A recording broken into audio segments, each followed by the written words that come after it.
Shqyqyr që shtunën do e kemi pushim dhe nuk do të kemi pushat për një ditë për shkak të zisë kombëtare. Kështu që s'do të gjojmë 24 orë çudirat që kemi ndjekur këto 2 javë. Njerë gafat seriale dhe serioze të doktorit që kanë filluar të vënë siklet dhe ata që nuk e duan.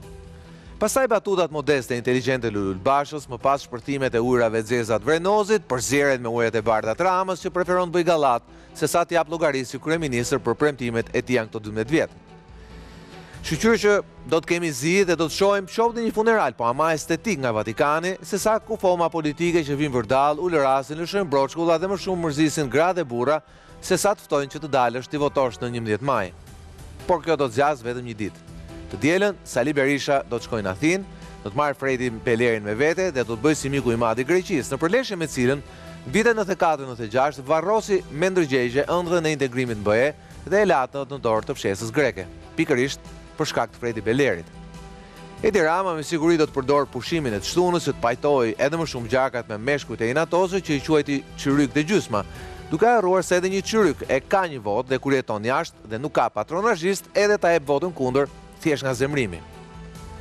Të gjithë më në fund po bijem dakord se kjo është padyshim fushata deri tani më e shëmtuar e 35 viteve sistemi pluralist. E shëmtuar jo thjesht nga përmbajtja, por për fat keq edhe nga forma.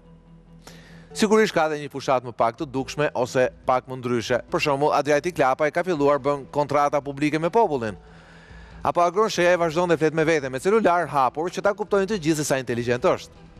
Shenja serioze, për fat keq se ringritja e të djathtës në Shqipëri ka rënë në dorë të një avokati mesatar në profesion dhe të një biznesmeni mesatar në inteligjencë. Dhe ndërsa e majta, ndërkohë ka një tjetër dinamik. Partia Socialiste e Ramës po rrëshket drejt qendrës pragmatiste dhe që si oktapot po kërkon vota nga të gjitha anët. Por ndërkohë një vërthame vogël po i shëndrueshme e një të majte deri diet braktisur, po lind në flamurin e kush flak të lëvizjes bashkë. Për këto do flasim fillimisht program. Sigla.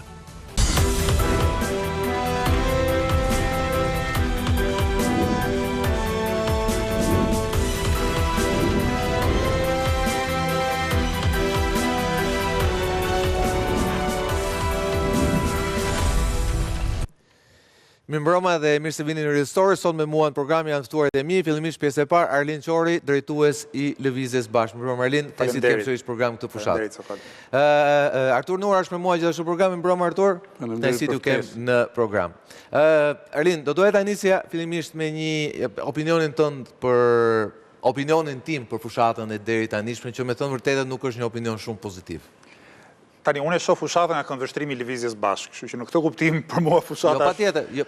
Shumë e bukur, jemi për ditë në terren, sot unë kam ecur 3 orë në Durrës, rrugë më rrugë, duke shpërndarë programin tonë duke folë me jashtëzakonisht shumë qytetarë, kemi një takim dielën në Durrës, ju po informojmë qytetarët, pastaj vin Tiranë, kishim një takim tek fusha aviacionit. Është mjaft e bukur sepse ka plot aktivistë të rinj të moshuar që bëjnë diçka të madhe dhe me pasion, që është fushata e Lëvizjes Bashkë. Po mbasi ju keni drejt ku flisin për spektrin partijak në përgjithësi, kjo besoj ka të bëjë me disa arsye. E para se partitë e vjetra janë të konsumuara. Janë të jetë konsumuara, çfarë dreqin do thuash mas 34-35 vjetësh që mban fjalim. Mua më duhet mbaj nga një fjalim ditë dhe kam siklet. Si të themi gjë të re, që se thash dje për shembull në Shkodër, ta them sot në Tiranë. Imagjinoni këta tani që ka 35 vjet Sali Berisha edhe aq pothuajse dhe Edi Rama, çfarë thonë? Prandaj thonë broçkulla shpesh. Moshën politike historike. Doktorën kemi më veteran. Por ka edhe një problem tjetër këto zgjedhje, domethënë, mënyra si janë interpretuar listat e hapura, kam përshtypjen ka qenë të jetë e gabuar, edhe ka prodhuar një kakofoni të frikshme. Ka rreth 2000 kandidat sot në Shqipëri dhe imagjinoni 2000 veta që bëjnë fushat për veten e tyre. Okej, nga këta 2000 mund të heqim 186 Lëvizjes Bashkë, nuk bëjmë fushat individualisht, ne bëjmë fushat vetëm për logon edhe për numrin 2 të Lëvizjes Bashkë. Ju e keni zgjidhur këtë me kemi bërë një renditje demokratike, kemi bërë një renditje demokratike në listat e mbyllura, ka votuar antarësia jonë, kështu që ne nuk bëjmë fushat individuale, kemi thënë që në fillim themi vetëm votoni për Lëvizjen Bashkë. Tani imagjinoni partitë e tjera, 180 ca veta për çdo parti që thotë voto mua po mos voto këtë shokun tim, se unë jam çik më i mirë se ky. Tani në këtë luftë të gjithëve kundër të gjithëve, që do e kishte Zili dhe Thomas Hobbes në shekullin 17, se nga je kam huazuar si shprehje, çfarë të bukur e ke, sepse e bukura politike nuk kupton një ballafaqim frontesh, ballafaqim grupimesh politike. Jo, ne luftojmë me njëri tjetrin, pastaj luftojmë çik edhe me veten tonë, dhe kjo prodhon. Ose më saktë bëjmë sikur luftojmë kundër njëri tjetrit, por në fakt luftojmë brenda partisë dhe kjo prodhon, po e them edhe një herë, një zhurmë të madhe në shumicën e rasteve, dhe qytetarët nuk kuptojnë. Jo, e vërtet, dhe kam përshtypjen që dita më e sikletshme nuk do të jetë 12 maj, sa do të jetë 13 maj, kur fillojnë ndajen dhe mandatet. Aty pastaj do shikojmë. Do akuzojnë njëri tjetrin për vjedhje votash, po kupton? Kam frikë se do jenë vetëm akuzat, do jetë më shumë se kaq, po ta shikojmë, shpresojmë që mos ndodhi kështu. Vetëm më bëri përshtypje një gjë nga ajo që ju thatë. Ju thatë kemi bërë një zgjedhje, një votim demokratik brenda, një renditje demokratike. Pra, le të themi, ju keni dalë i dyti në këto votime? Jo, unë kam vendosur që të mos jemi pari. Më kupton? Pra ju dolët i pari, po thjesht... Jo, nuk kjo është votuar fare për mua. Unë e kam deklaruar publikisht të nesërmen e zgjedhjeve lokale që nuk do jemi pari në listën e Tiranës. Po, për çfarë arsye këtë? Për të dhënë një shembull që është kryetari në funksion të partisë, jo partia në funksion kryetarit. Për të dhënë një shembull emancipimi politik, po edhe për të pas një hap guximi politik. Çdo parti në Shqipëri, sa është themeluar, ka funksionuar vetëm si të bëj kryetarin deputet. Ne duam ta emancipojmë politikën shqiptare edhe nëpërmjet këtij shembulli. Unë i kisha vendosur nuk do jemi pari, jam votuar pasaj si i dyti, është votuar demokratikisht për të gjithë kandidatët tanë, i pari me votim fshet ka dalë në Tiranë, ka dalë pedagogu dhe inxhinieri Redi Muçi dhe pastaj anëtarët e tjerë të listës së Lëvizjes Bashkë. Kjo është demokracia në cilën ne besojmë dhe ne, duke qenë demokratik në mënyrë e funksionimit tonë, duam ta marrim veten tonë edhe si shembull për të emancipuar politikën shqiptare. Nora, në fakt nuk është e parë që një parti politike temi në havat e saj të parë, ose në 40 ditë e para të foshnjës temi, i ka dhënë këto sinjale, edhe disa parti tjera e kanë bërë këtë të vogla, të reja pastaj të vogla, po pastaj me kalimin e viteve temi janë rikthyer kulturës vjetër për fat keq mungesës demokracisë brendshme. Unë, domethënë, partitë e reja i shoh si një nevojë për pas një historie të dhimbshme demokratike të Shqipërisë në këto 30 e sa vite, të cilat janë drejtuar nga disa protagonistë. Nuk shkojnë më shumë se 4 veta apo 5 veta, ata që kanë dominuar. Megjithatë, kur dëgjoj Arlindin që flet me entuziazmin e një socialisti të majt, më larg se qendra, dhe kur thotë që unë hap rrugën për të tjerët, bëj llogari matematike, se ne kemi vëzhguar politikën prej 30 e sa vitesh. Dhe unë e shoh kandidat për të zënë vendin Ramës, apo jo. Çdo parti politike ndërtohet për të bërë pushtet. Dhe kur thotë që do zihen njerëzit, pra nuk bën analizën e liderit të partisë. Për shembull, unë e shoh Ramën, po dhe Berisha, po disa shkallë pas Ramës, që e kanë të gjithë strategjinë të mirë menduar. E gjithë edhe ligjin elektoral, edhe listat elektorale, edhe personat në vendet ku janë caktuar, të paktën ke Rama jam i sigurt që është bërë me matematik politike, jo matematik të zakonshme. Dhe Rama, për shembull, te këto personazhe që Arlindin e shqetësojnë që do zihen me njëri tjetrin, kush do dali... Nuk e shqetësojnë fare. Jo se ta, shqetësojnë derisa thotë, unë nuk jam si ata, unë ndirova vendin e parë. Këto janë të gjitha në varësi të fitores së partisë. Pra të garantimit të Edi Ramës kryeministër. Të garantimit jo kryeministët Berishës, se askush, po të ta them në studio, askush nuk do ta besoj këtë gjë, do jetë prallë nga e kaluar, nuk do jetë prallë nga e ardhmja. Kështu që edhe ke Berisha pak a shumë e njëjta skemë është. Kështu që në politik nuk flitet me entuziazëm, në politik flitet me matematikë politike. Domethënë, edhe po të ishte në vendin e parë, nuk do të sillte dëm partisë. Do të ndihmonte partinë dhe sigurisht... Ditoni që është një lëvizje, okej, po e panevojshme tonë. Po është utopiste, po nuk japi përgjigje.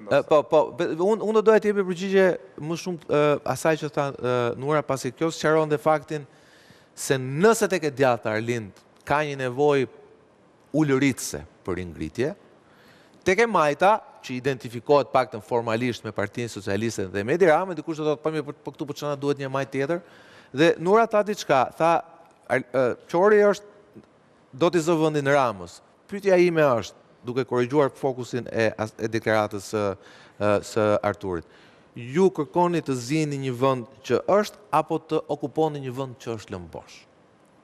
Ne kërkojmë të hapim një shteg të ri në politikën shqiptare, një shteg politikash emancipuese, sociale, demokratizuese.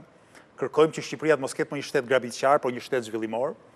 Unë nuk jam këtu për t'i zënë vendin e të keqit apo të grabitësit ndokujt, po jam për të ndryshuar strukturën politike.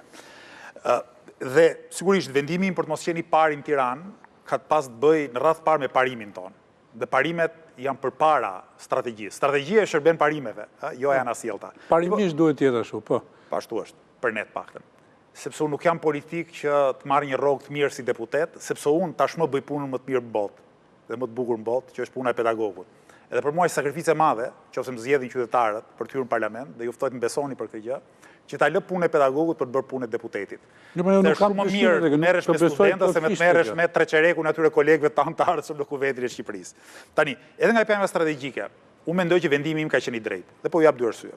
E para, në lëvizje bashkë, në momentin që kryetari thotë, unë nuk jam i pari, askush nuk mund të ankohet më pastaj, pse rezultati i votimit doli kaq apo doli aq. Pra konsensusi është i plot, solidariteti mes nesh është maksimal, sepse kur nuk marrun privilegjin, askush tjetër nuk mund të thotë pse jo unë. E dyta, pozicioni im, unë kam dashur të jem akoma më poshtë në listën e kandidatëve të Lëvizjes Bashkë për Tiranën. Sepse kam menduar që pozicioni im më poshtë në listë i jep një motivim të jashtëzakonshëm aktivistit ton. Pra aktivisti duke qenë edhe një raport, le themi, personal me më simpatien çik më të madh me mua se sa me dikë tjetër. Jam pak skemën si Ilir Metës, që del në listat e hapura dhe nuk del ke lista e garantuar. Ai e ka raportin me Berishën dhe me Drejtësinë, besojnë se ka shumë votues. Të bëjmë paralelizma tani që nuk shkoj. Kësaj, unë besoj që edhe aktivistët e Lëvizjes Bashkë kanë për të qenë dhe emocionalisht më të motivuar për të luftuar që Lëvizja Bashkë dalë sa më mirë në zgjedhje. Ju thatë që PS-ja ka okupuar për shumë vite vendin e të majtës, pa ajo ka qenë një majtë veç formale. Sepse më lejoni të kujtoj që jo para një viti, por para 11 vjetësh, pothuajse 11 vjetësh mos gaboj, Zoti Rama, kryeministër një vit kishte, del publikisht në një takim me investitorët tuaj dhe thot, hajde në Shqipëri, investoni, se këtu fatmirësisht nuk ka sindikata. Pra fatmirësisht. Një gjë e tillë, po ta thot një kryeministër, jo i të majtë ose i qendrës të majtë, po edhe i qendrës, madje edhe i qendrës djathtë po ta thot, e përzon. Madje as Trumpi nuk guxon ta thot në Amerikë diçka të tillë, sepse edhe Trumpi ka një farë mbështetje mes punëtorisë amerikane. Jo, një farë. E mbështetën sindikatat e policëve, pra amerikane. E thot kryeministri i Republikës së Shqipërisë, kryeministri i një partie që quhet Partia Socialiste e Shqipërisë. Socializmin e dimë në shekulin 19 ka lindë si lëvizje ideologjike dhe politike nga punëtoria e vendeve të industrializuara. Por nuk mbaroi me i batuta jo, sepse Zoti Rama disa herë ndër vite, sa herë takonte sipërmarrës, u thoshte, merrnin punëtor nga Bangladeshja, ku diu nga fundi i botës, sepse këta shqiptarët, thosh ai, janë dembel, mendojnë vetëm liri demokraci. Edhe ata Bangladeshës, i thosh Zoti Rama, sa të mësoni shqip, përziheni, se ata do fillojnë liri demokraci si këtu. Pra ky këndvështrim kaq fyes dhe represiv ndaj punëtorisë shqiptare, ndaj të varfërve në Shqipëri, ndaj pensionistëve, mos gaboj, gara tjetër në Shqipëri, e vendos të majtën e shëndosh dhe Ramën në dy pole të kundërta. Ka një hendek të gjerë midis Partisë Socialiste, Edi Ramës dhe aspirateve apo idealeve të majtës, flas për të majtën perëndimore, evropiane, pra të majtë social-demokrate që ka krijuar shtetin e mirëqenie sociale ku do më perëndim. Nëse mua më duket, më thënë sigurisht teorikisht gjërat janë sakta si që thotë Arlindi, po qoftë referohemi të majtës aktuale, është organizimi më me krizën e leadershipit, jo vetëm në Shqipëri, po në Itali, në Francë edhe më gjërë. Qoftë do flasim për Ramën, Rama e ka thënë qartësi.